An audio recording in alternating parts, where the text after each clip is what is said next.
This is all pretty sudden. I've only had like 64 years to prepare. Anyway, I'm not a point person. I write the story and then I tell the story. I don't do points because I'll be off on all kinds of rabbit trails. So anyway, Pastor George asked me to speak today on being a father. That's not too hard, but the hard thing is to only limit it to just 20 minutes. I could look up a whole load of, a truckload of scriptures to share, but we've all heard all the scriptures, and so I'm just going to tell you my story. So here's my early life, kind of put a foundation on my life as my testimony as a father. Heavenly Father, I pray, Lord, that your words would be your words. My words would be your words. I pray, Lord, that everybody here would take away from this testimony what you want them to. In Jesus' name. I came from a really dysfunctional family. I didn't know who God was, and I didn't even know that there was a God. I grew up very angry, and I didn't even know why, and I didn't even really know that I was angry. That was just my life, you know. My mom and dad fought constantly. My dad would drink, and they would fight some more. My dad was never really a dad. He just wanted to be a friend. He didn't want authority. He didn't want discipline. He wanted to hang out with the guys and still be a kid, I guess. I don't know. And so that left discipline. That left all the discipline up to my mom, and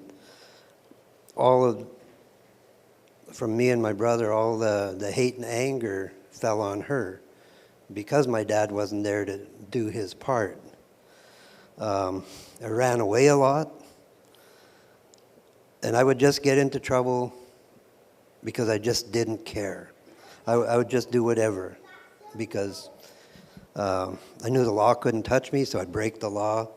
And I grew up kind of on the streets, and it was just a really hard life. You know, you learn all the wrong things.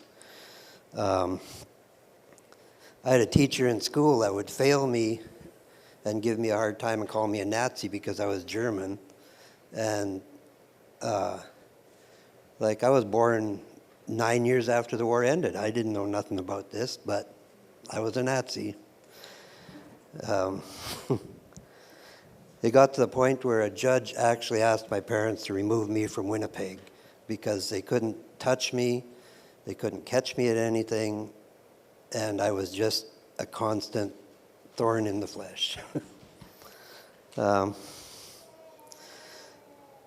my dad still, he did nothing, you know. He just, life goes on. Let's go to A&W and have a root beer and a whistle dog. And deep down, I just wanted Dad to say, I love you.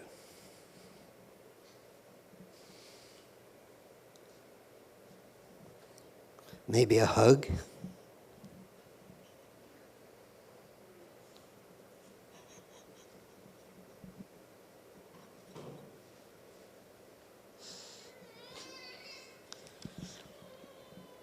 But I swore that my kids would never feel that. When I was 12 years old, I was already smoking and drinking and doing drugs at 12, and I did whatever I wanted. At home, I was the middle boy of 3 boys and 1 girl, and I always felt that the firstborn was the important one. The last one was the baby. He was the baby. The girl was so special because it's the only girl, and I really felt like I didn't matter and nobody cared about me. I don't know why I felt that way, but I did. I just felt unwanted. When I was 12 years old that summer, I met and was taken in by the president of an outlaw bike gang. So I was in this cafe where they hung out, and I didn't know that that was their hangout. But I was playing pinball because I was really good at pinball, and I was tall enough to see over the top. So, and this big kid came in and started pushing me around and bullying me, and he would take the machine away from me. And Dutchie, who was the president of the club, he was 6'8", and I wouldn't back down. I wouldn't back down to this bully. And I guess it said something to the president, so he walked over and picked up this bully by the scruff of the neck, and walked over and he fired him right out the door, and he landed right up, missed the sidewalk and landed on the street on Portage Avenue. And after that, I was totally accepted. I was welcome at their table, and I felt like maybe this is what it's like to have a dad.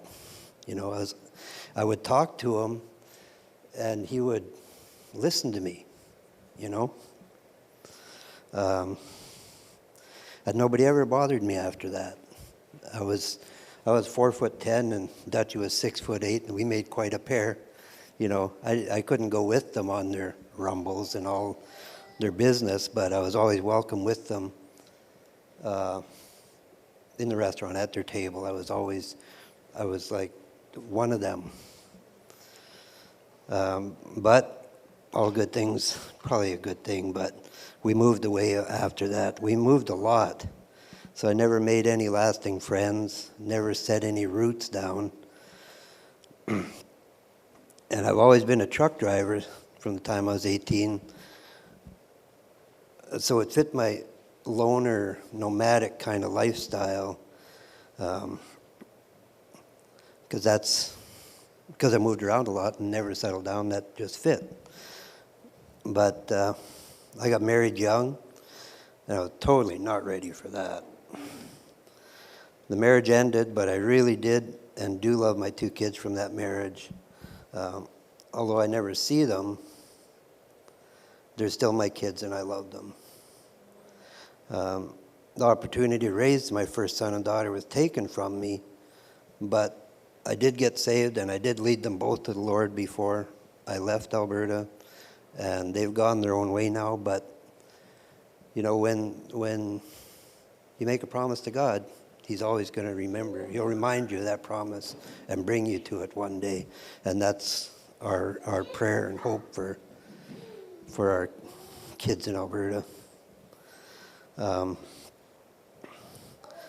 have grandchildren I've never met. My oldest grandson died of cancer a year and a half ago, day after Christmas. I never met him, never got a chance to share the Lord with him. I have a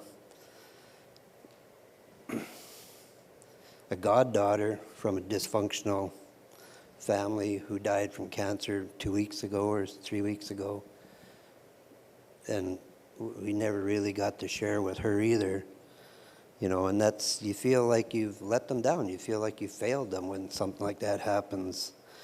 So all we can do is just pray and leave the kids in your hand, in God's hands. So in '82, I was in a trucking accident where I was expected not to live. I wasn't saved at the time, but my brother and sister became Christians. They got saved. And the change in my brother's behavior was awesome. It was totally, he liked to fight. He had a chip on his shoulder the size of this building, and he would walk into a bar and he'd pick the biggest patched biker there and just walk up and smoke him. And the fight was on, because that's what he liked to do. And I'd never seen him lose a fight.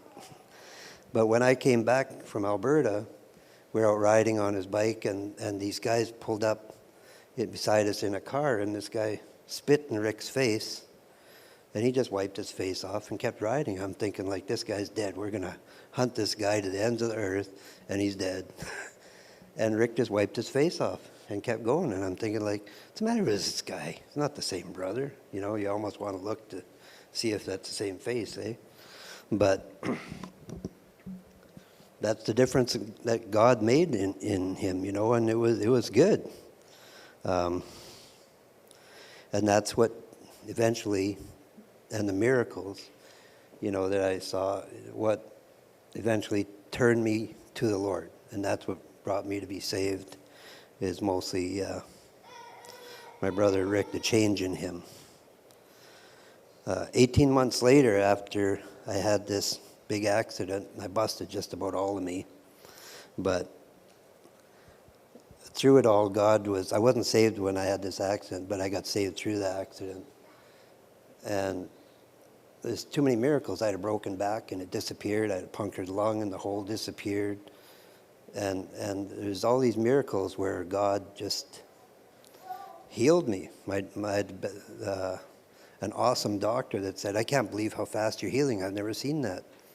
He tried to get some medicine to slow down my healing process, actually, and all of a sudden, and all of a sudden, at the last minute, he couldn't get any. It was supposed to come out of Kentucky or somewhere, but so anyway, I went back to work 18 months later, and I went to Alberta, and there in the office, the dispatch office, was my future Mrs. Dave Stetzel. As soon as I met her, God said, "That's your wife." And I said, "All right." And she took some convincing. She really did. Took me a little bit to convince her, but around 13 months later, we were married. I wore her down. And so then we bought a truck together, and we just lived in the truck until Colin came along, and then she had to stay home with the kids. And I just kept trucking. At 3 months, Colin got sick. And the ambulance, he was so sick, the ambulance didn't even want to take him to the hospital because they were scared he was going to die on the way, and they didn't want that on their conscience. They actually phoned later to see if he lived. But we were at the hospital, and they couldn't find it. Nobody would claim ownership as a doctor, so to speak, and nobody would say what's the matter with them. And one day, we were in the emergency room, and like that night, and I held him up and I said, "God, heal him." There he is. Yeah. And it was kind of I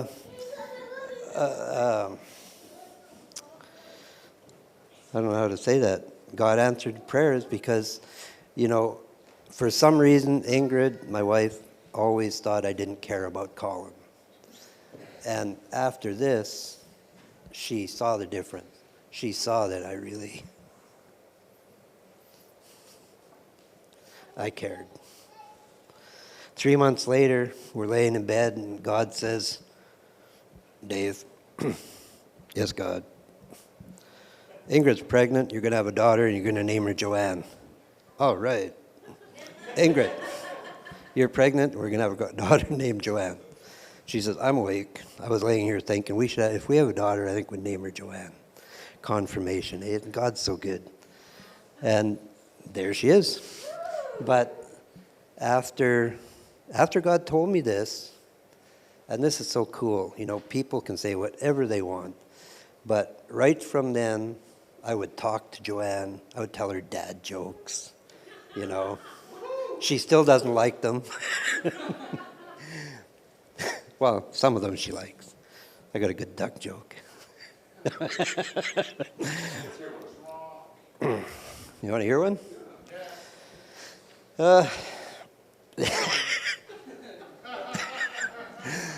Okay, a duck walks into the pharmacy. He walks up to the pharmacist and he says, "Give me a tube of that Lipsol there, that chap check stuff, and put it on my bill." That's a good, that's a good one. I'll hear about it for the next week. Anyway, so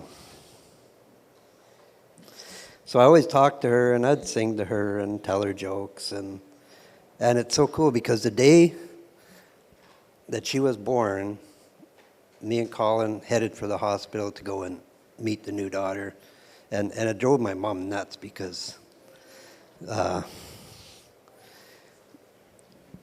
she really was. I just said it was a girl, and it was a girl. And my mom said, what if it's a boy? I said, it's a girl. But anyway, when I walked in the room, she was crying, and I said, where's my baby? And she recognized my voice. And she quit crying, and she was trying to lift her head up, newborn, just a couple hours old. And she was trying to lift her head to look for me. And I took her, and she just settled right down and went to sleep. Like, God is so awesome. So I lived on the road for years after this, and sometimes I'd be gone for 3 months. And it was hard on the family, but we'd bring the kids with us. We homeschooled them, and we spent our time making memories, you know. We couldn't always stop because of schedules, but we were going through Montana one day, and we got this praying mantis, a big, about 4-inch praying mantis, and we called it Bruce, because it was a good name, right? Bought a case for it, and we'd feed it. And we got down in California, and I found a smaller one. So that was Gloria. And, well, Bruce was a girl and ate Gloria. So we learned about praying mantises. But they were pretty cool pets, so. But the kids would run through sprinklers and in truck stops and play in mud puddles and do whatever just to, you know, between school lessons and trucking, we'd let them out and run around. And we were down in Sylvan Lake, and I actually picked them up and threw them into the lake. And they were pretty pleased with that. I thought it was funny. And then not long after that, there was a boat went by, it was shaped like a dragon, went sailing by, so we watched that. And then I started telling them this story about Nucky Tucky Three Bellies, which I have no idea who that is. But that's what we did to pass the time in the truck. When they weren't doing lessons, I would tell them how I invented the Northern Lights, or I invented polar bears. And I always had a story, you know, the Kodiak Island and all this stuff. Like, and I entertained them with these stories. And they all knew it just wasn't true, but they still remember them. Every once in a while they ask me, what about that? And I'll say, what? But anyway, listen to Hank the Cowdog and Patrick McManus tapes, and we just had a good time creating memories, you know. We went through the Rio Grande Valley where everybody's living in a cardboard city, you know, and the kids saw that, and they never once ever came and said, why can't we have, my friend has this toy, why can't I have? They never asked for anything. They never said a word about not having, because I don't know how many truckers are here, but money's pretty tight sometimes when you're trucking. But we'd come home from Montana and call him to have a badge. He'd be the marshal, and he had 6 guns and cowboy boots. But we created the memories, you know. We got stuck in San Diego, and so we went on a whale watching cruise. We went to SeaWorld and got drowned by a killer whale, and he still hates killer whales, by the way. But we did our best to give them, especially Ingrid, tried to give them a good, strong biblical foundation. And we didn't have a lot of money, so we did what we could to just do whatever, teach 4-H or whatever, so we'd spend time and create memories. How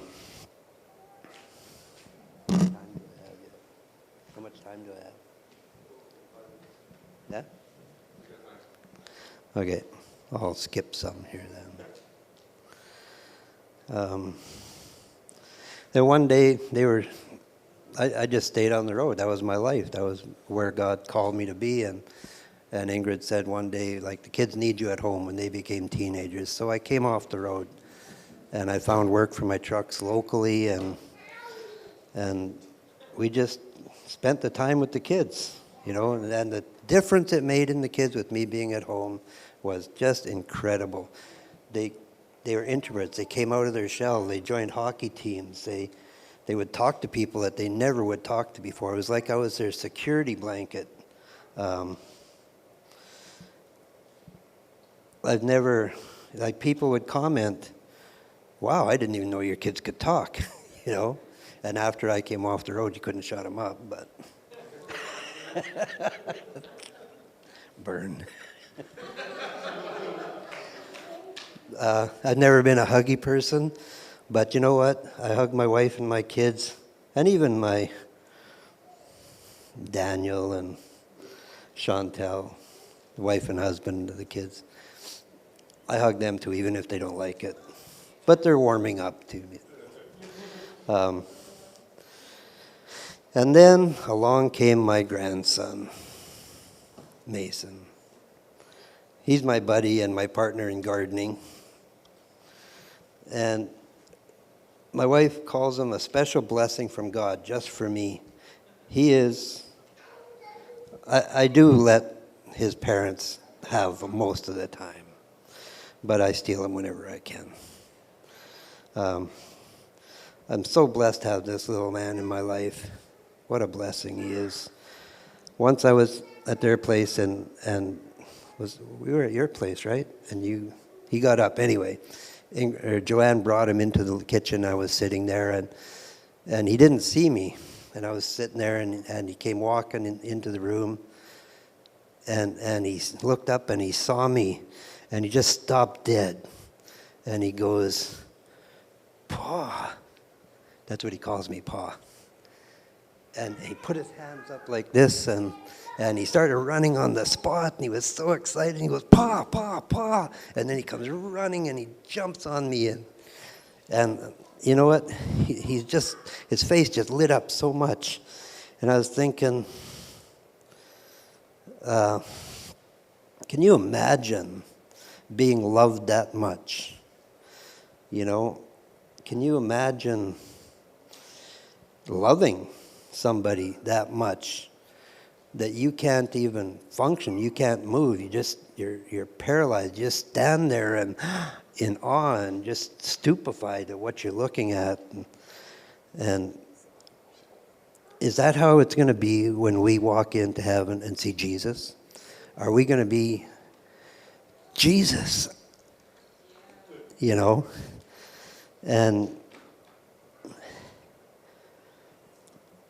And he says, you raised your children well. And God says, welcome, my good and faithful servant.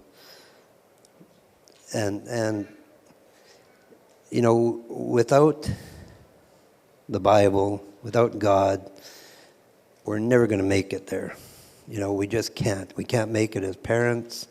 We will fail. Even with God, we fail miserably as parents a lot of times because they do come with a book of directions,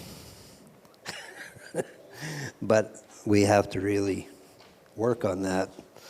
And that day when you're standing in heaven and you've done all you can for your kids and your kids come walking through the gate and you're standing there with a million angels in awe and wonder and you're saying your kid's name.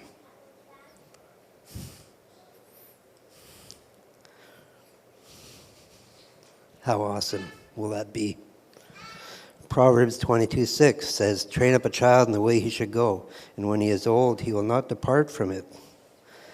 My kids bought me a t-shirt that says, anyone can be a dad, but it takes someone special to be a father. I got another t-shirt that says, this is what an awesome father looks like. But I'm pretty sure when we go to heaven, God is going to be wearing that t-shirt. If he wears t-shirts, I don't want to be blasphemous here. But he is the ultimate father. He is what we base our fatherhood on. or lack of fatherhood. He's our plumb line to search for that, to reach out and be that kind of a father. It's never too late. Live your faith. Allow God, the ultimate Father, to teach you how to be a father. Spend the time with your kids. And be a dad. Be a father. Don't just be a dad. Be a father. Like God is our Father. Thank you.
They'll be fine, they're independent. On the inside, I can hear them saying, lead me with strong hands, stand up when I can't, don't leave me, hungry for love, chasing dreams. What about us? Show me you're willing to fight. Yeah, I'm still the love of your life. I know we still call this our home, but I still feel alone. So Father, show me the strength to be everything I'm called to be. Father, show me the way to lead them. Won't you lead me to lead them with strong hands to stand up when they can't. Don't wanna leave them, hungry for love, chasing things that I could give up. I'll show them I'm willing to fight and give them the best of my life, so we can call this our home.